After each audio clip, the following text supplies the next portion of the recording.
네, 주간 이슈픽 국회 방송에 김동길 기자와 함께 하겠습니다. 네, 김 기자 어서 오십시오. 안녕하세요. 네, 주간 이슈픽 첫 번째 키워드 바로 살펴볼까요? 네, 우의장 김정은. 네. 예. 이번 한 주는 정기국회 시작도 있었고요. 국민의힘에 대한 압수수색, 또 법사위 공방 등 여러 가지 이슈들이 많이 있었지만 네. 그중에서도 우원식 국회의장이 중국을 방문해서 전승절 참석까지 이 이슈가 조금 더 크기 때문에 네. 이를 중심으로 오늘 주간 이슈픽 좀 이야기를 나눴으면 좋겠습니다. 바로 김동길 기자가 중국 순방 일정을 동행을 했고 네. 오늘 오후에 귀국해서 바로 이제 방송 준비해서 현장에 지금 도착을 한 거죠. 네, 오늘 오전에 이제 11시 반쯤 넘어서 이제 도착을 했고요. 네. 그래서 이제 오늘 이야기가 조금 더 많이 잘 할 수 있을 것 같아서 네. 제가 또 이슈픽에 함께하게 됐습니다. 네, 현장의 생생한 그 이야기를 좀 기대를 하겠습니다. 첫 번째 키워드가 우의장 김정은인데요. 우의장이 중국 전승절 80주년 기념식에 참석을 하는데 바로 북한의 김정은 위원장도 참석한다는 소식이 알려지면서 세간의 관심이 증폭됐습니다. 네, 결론적으로 우원식 국회의장이 김정은 위원장을 만났고요. 또 악수도 했고 짧은 인사를 나눴습니다. 우 의장과 김 위원장의 만남 상황을 좀 설명을 드리면 네. 우 의장이 천안문 막루에 올라가기 전에 이제 대합실이 있는데요. 거기서 우 의장이 김 위원장에게 먼저 인사를 건넨 건데요. 우 의장이 오랜만입니다. 7년 만이네요. 반갑습니다. 인사를 하면서 악수를 했고요. 김 위원장은 예라는 짧은 답변을 했습니다. 우 의장은 이제 여러 여건상 더 이상 대화를 이어나갈 수 있는 상황은 아니었다 이렇게 말을 했습니다. 그렇군요. 그렇게 천안문 막루에서 짧은 인사가 오갔고 다음 만남의 장소가 리셉션이었는데 여기에서 재차 만나진 않았나요? 네, 제가 이제 리셉션 현장에 있었는데요. 이제 네. 물론 이제 거리가 계셨군요. 네, 네네. 취재진과 이제 헤드 테이블 같은 경우는 거리가 이제 굉장히 멀기는 하지만 네. 그 상황을 좀 설명을 드리면 단상을 중심으로요. 시주석 왼편에 김 위원장이 앉았었고 우 의장은 반대편 그러니까 오른쪽으로 좀 거리가 있는 곳에 있었기 때문에 서로 이야기를 나누거나 만남이 이루어질 수 있는 그런 상황들은 아니었습니다. 네, 아무튼 오랜만에 남북 간에 이제 고위층끼리 이제 만났으니까 이를 계기로 남북 간에 앞으로 교류가 좀 더 많아졌으면 하는 그런 바람이 드네요. 두 번째 키워드 살펴보겠습니다. 네, 우 의장 푸틴. 네. 네, 전승절 이 기념행사 과정에서 우 의장과 푸틴 대통령과의 만남도 있었습니다. 그렇죠. 우 의장과 푸틴 러시아 대통령의 만남 이게 좀 어떻게 성사가 된 건가요?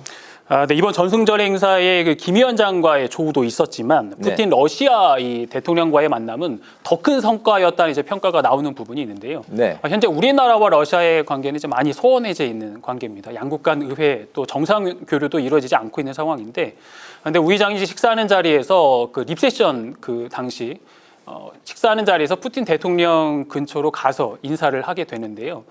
당시 상황을 좀 정리를 해드리면 네. 우 의장이 인사하면서 이제 러시아에 남아 있는 우리나라 기업들에 대한 지원과 관심을 요청을 했고요. 또 푸틴 대통령이 이에 대해서 알겠다라고 답하고는 이제 질문을 합니다. 남북 관계에 대해서 우 의장한테 어떻게 생각하느냐 그랬더니 이제 우 의장이 한반도에서 평화를 지켜내는 일은 세계 평화하고도 연결돼 있고 우리 국민들의 안전 문제하고도 연결돼 있기 때문에 관심이 높다. 이 한반도 평화를 만들어가는데 푸틴 대통령도 좀 관심을 가지면 좋겠다라고 이렇게 우 의장이 이제 답변을 했거든요. 그랬더니 네. 이제 푸틴 대통령이 다시 한번 여기서 끝난 게 아니라 김정은 위원장하고 만날 건데 어떤 이야기를 해주면 좋겠느냐라고 우 의장에게 다시 한번 이제 묻게 됩니다. 여기에 대해서 우 의장은 이제 한반도 평화 공존의 시대를 열어가는 일이 매우 중요하고 또 그런 분위기를 만들어가는 노력을 지금 우리나라가 대한민국이 하고 있다라는 점을 전달해달라, 김 위원장에게 전달해달라는 이야기를 합니다. 또 여기에 또 하나 덧붙여서요. 내년 유네스코 총회가 이제 우리나라에서 열리는데 울산의 벽화와 또 금강산이 유네스코에 이번에 등재가 되는데 네. 내년 유네스코 총회가 계기로 해서 울산 방구대 암각화에서 금강산까지 갈 수 있었으면 좋겠다.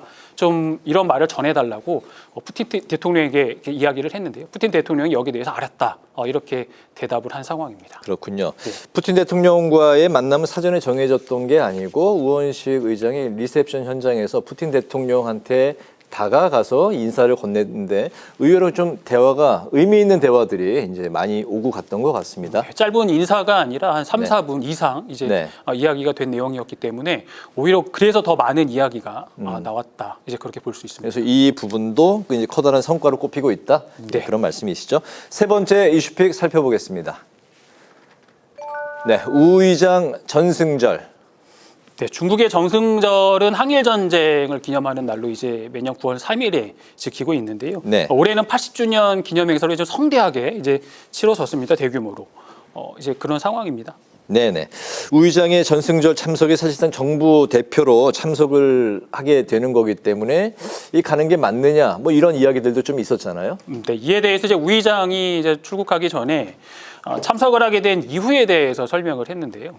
올해가 우리 광복 80주년이고 중국으로 보자면 항일 승리 80주년 이런 역사적 사실을 공유한다고 하는 것, 이건 한국과 중국이 유대감을 넓혀가는데 뿌리가 될 수 있다라는 생각이 있었고요. 이런 점에 주목해서 한국과 중국 간의 좀 관계를 발전시켜 나가는 거기에 중심을 두고 우리가 참여를 했다 이렇게 밝혔습니다. 네, 이번 중국 방문이 3박 4일간이었죠. 네. 뭐 짧은 기간이었는데 우 의장이 만난 중국 인사는 좀 어떻게 뭐 정리를 할 수 있을까요? 네, 먼저 시진핑 국가 주석을 만나서요. APEC 정상회의 참석을 다시 한번 요청을 했고요. APEC 정상회의는 다음 달 이제 경주에서 있게 되는데요. 또 이어서 이제 자오러지 중국 전인대 상무위원장을 만났습니다. 올해만 벌써 이제 세 번째 만남이었는데 네. 우 의장과 자오러지 상무위원장은 한중 전략적 협력 동반자 관계 발전을 위해서 함께 노력하자는데 이제 한 목소리를 냈습니다. 또 우 의장은 중국에 진출한 우리나라 기업들에 대한 관심과 또 지원도 요청을 했습니다. 이어서 우 의장은 서열 6인 딩쉐샹 국무원 부총리와도 회동을 가졌는데요.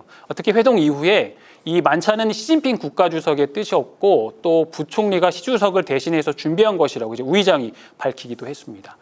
우 의장은 이번 방중으로 한중 간 협력 강화뿐만이 아니라 대중국 외교와 정부 외교가 선순환하는 이런 구조를 마련했다고 밝혔습니다. 마지막으로 제가 이번 순방에 같이 동행을 하면서 좀 인상 깊었던 점이 있었는데, 네. 그거는 중국 내 독립 유공자 후손들을 이제 초청을 해서 우 의장이 반찬을 함께한 건데요. 참석자들이 이제 매우 좋아하고 또 뿌듯해 하시는 그런 모습들을 봤고요.